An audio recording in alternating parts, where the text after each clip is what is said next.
हरे कृष्णा, राधे राधे भक्तों, आप सभी का स्वागत है आपके अपने चैनल पर संदीप भक्ति ज्ञान गंगा में। भक्तों, कार्तिक मास की शुक्ल पक्ष की अष्टमी तिथि को अहोई अष्टमी का व्रत पूजन किया जाता है।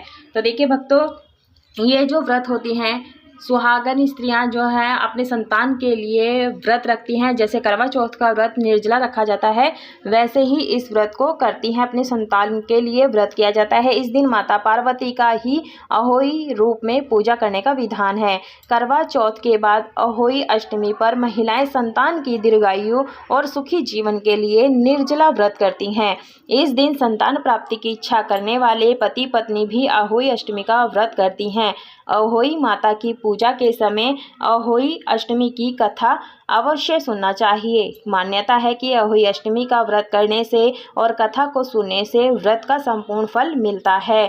तो देखिए, आइए जानते हैं अहोई अष्टमी की व्रत कथा के बारे में। तो देखिए, कथा सुनने से पहले मैं आपको बता दूं, कथा जब आप तभी सुनेंगे जब आप इस तरह से पूजन कर लेंगे। जो ये पूजन होता है प्रदोष काल में किया जाता है, तो इस तरह से आप पूजन कर लें। और कथा भी सुनने के लिए आपने यहाँ पर 1 लोटा जल लेना है और रोली की यहाँ पर 8 टिकियाँ जरूर से लगा लेनी है।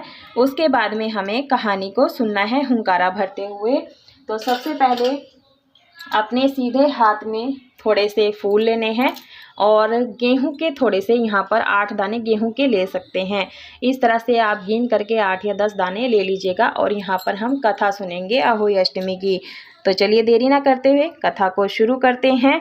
तो देखिए भक्तों, प्राचीन समय की बात है। एक नगर में साहूकार के 7 बेटे और उनकी 7 बहुएं और एक बेटी रहती थी। बेटी की भी शादी हो चुकी थी, लेकिन दीपावली पर अपने मायके आई हुई थी। साहूकार की बहुएं दीपावली की साफ सफाई कर रही थी।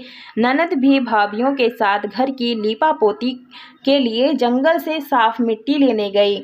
जंगल में मिट्टी निकालते वक्त खुरपी से स्याहू का एक बच्चा मर गया।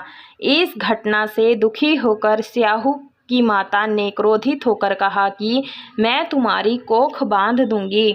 स्याहू के वचन सुनकर शाहूकार की बेटी सभी भाभियों से एक एक करके विनती करने लगी कि वह मेरी जगह अपनी कोख बंधवा ले, क्योंकि साहूकार की बेटी की कोई संतान नहीं थी और उनकी भाभी सभी भाभियों की संतान थी।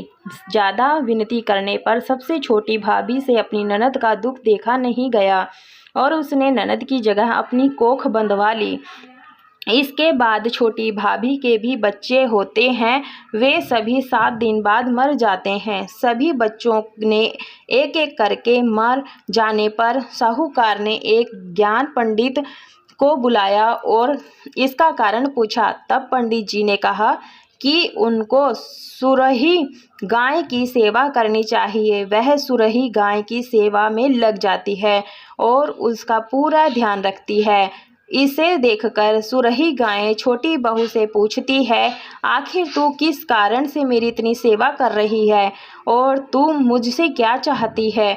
जो कुछ तेरी इच्छा है वह मुझसे मांग ले। तो साहूकार की बहू ने कहा कि स्याहू माता ने मेरी कोख बांध दी है, जिससे मेरे सभी बच्चे मर गए हैं। यदि आप मेरी कोख खुलवा दें तो मैं आपका बहुत उपकार मानूंगी। सुरही गाय छोटी बहू की बात मान लेती है और उसे लेकर वह 7 समुंदर पार स्याहू माता के पास लेकर चली जाती है। रास्ते में उसे एक गरुड़ पक्षी के बच्चे सांप को मारने वाली होती है, लेकिन साहूकार की बहू सांप को मार देती है और गरुड़ पक्षी के बच्चे को जीवन दान देती है। इससे प्रसन्न होकर गरुड़ पक्षी की माँ उनको सुरही समेत स्याहू के पास पहुँचा देती है। वहाँ पहुँचकर छोटी बहू स्याहू की भी सेवा करने लग जाती है। उसकी सेवा से प्रसन्न होकर स्याहू उसको 7 पुत्र और 7 बहू का आशीर्वाद देती है। स्याहू कहती है कि तूने मेरी काफ़ी सेवा कर ली है, अब तू घर जा और माता अहोई का उद्यापन कर। पूजा में 7 अहोई बनाकर 7 कढ़ाई देना। छोटी बहू जब घर जाती है तो देखती है कि उसके सातों संतान जीवित हैं और उसकी जो 7 बहुएं भी हैं। वह यह सब देखकर खुश हो जाती है और उसने 7 अहोई बनाकर 7 कढ़ाई देकर माता अहोई का धूमधाम से उद्यापन करती है। अहोई अष्टमी कथा सुनने के बाद अक्षत माता को अर्पित कर दे या फिर 7 अनाज गाय को खिला देना चाहिए।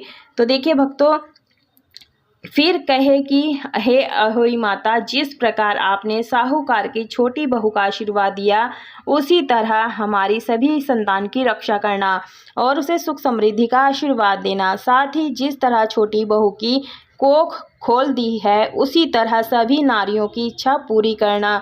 बोलिए अहोई माता की जय। बोलिए जय माता दी। इसके बाद में हमें गणेश जी की, विनायक जी की कथा सुननी चाहिए, तभी हमारी जो है कहानी व्रत पूजन संपूर्ण होता है। तो चलिए कथा शुरू करते हैं। एक समय की बात है, एक ब्राह्मण और उनकी पत्नी थी। उनके पास एक पुत्र था जिसका नाम था, वह था छोटा सा बच्चा। गणेश जी का बड़ा भक्त था। वह दिन रात गणेश जी की सेवा में लगा रहता था और घर के कामों में भी कभी भी ध्यान नहीं देता था। इससे उसकी पत्नी बहुत चिंतित हो जाती है। वह अकेले ही घर का सारा काम करती थी और यह बात उसे बहुत दुखी करती थी। ब्राह्मणी बहुत दिनों तक अपने पति को समझाने की कोशिश करती रही, परंतु उसके पति का मन बदलने का नाम नहीं लेता था। घर में रोज झगड़ा होता था और उनका बेटा उनकी बातों का कभी ध्यान नहीं देता था। एक दिन बेटा बहुत दुखी हो गया और उसने तय किया कि वह गणेश जी से मिलकर ही वापिस आएगा। उसने मन में ठान ली कि आज वह गणेश जी के पास जाकर ही घर लौटेगा। वह जोर जोर से जय गणेश बोलते बोलते बहुत दूर तक चले घने जंगल में चला गया। लड़के को डर भी लगने लगा, लेकिन वह निरंतर जय गणेश बोलता रहा। तभी गणेश जी का सिंहासन झूलने लगा और रिद्धि सिद्धि बोली, महाराज, तुम्हारे प्रेम भक्त ने तुम्हारी पुकार सुन ली है। अब तुम्हें उनकी रक्षा करनी चाहिए। गणेश जी ने फिर अपने सामान्य रूप में आकर ब्राह्मण के पास आए और बोले, लड़के क्यों रो रहे हो?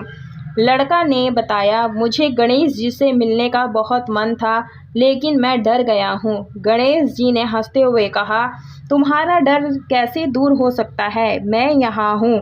लड़के ने फिर डर के साथ जय गणेश जी बोलना शुरू किया। तब गणेश जी का सिंहासन हिलने लगा और रिद्धि सिद्धि बोली, महाराज, यह बच्चा सच्चा भक्त है, आपको उसकी रक्षा करनी चाहिए।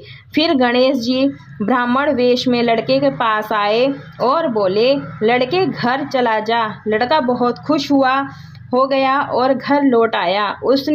जब उसने घर की ओर देखा तो उसे चौंकने की बजाय अछूत दरबार दिखाई दिया। बाहर घोड़ा खड़ा था और अंदर दुल्हन बैठी थी। लड़के की माँ बोली, तेरे भगवान गणेश जी ने हमारे प्रति बहुत कृपा की है। आज से हम सब गणेश जी की पूजा करेंगे। सब बहुत खुश हुए और ब्राह्मण का बेटा भगवान गणेश जी की पूजा करने लगा। गणेश जी को खुश देखकर उन्होंने कहा, तुम मुझसे कुछ भी मांगो, मैं तुम्हें सब कुछ दूंगा। लड़का ने सोचा और फिर बोला, मुझे तुम्हारा आशीर्वाद और भक्ति चाहिए और कुछ अधिक नहीं। गणेश जी बहुत प्रसन्न हुए और उसका आशीर्वाद दिया। इसके बाद उनका घर में सुख समृद्धि शांति बसने लगी और उनके बेटे को धन धान्य से लाभ हुआ। बोलिए गणेश भगवान की जय। उसके बाद में देखिए, जो हमने गेहूं के दाने लिए हैं और पुष्प लिए हैं, ये थोड़ा सा हम जल के लोटे में डाल देंगे इस तरह से, और थोड़ा सा हम अपने ये चुन्नी में बांध लेंगे। इस तरह से बांध लीजिएगा। बांधने के बाद देखिए, जो कथा सुन लेंगे और ये चुन्नी में बांध लेंगे। जो आपने पीलिया ओढ़ी है या अपनी ब्याह वाली चुनरी ओढ़ी है, इसे ही ओढ़ करके कथा सुननी चाहिए। जब तारे निकलेंगे उनको इन पुष्प और अक्षत को लेकर के, गेहूं के दाने को लेकर के तारों को अर्घ्य दिया जाता है।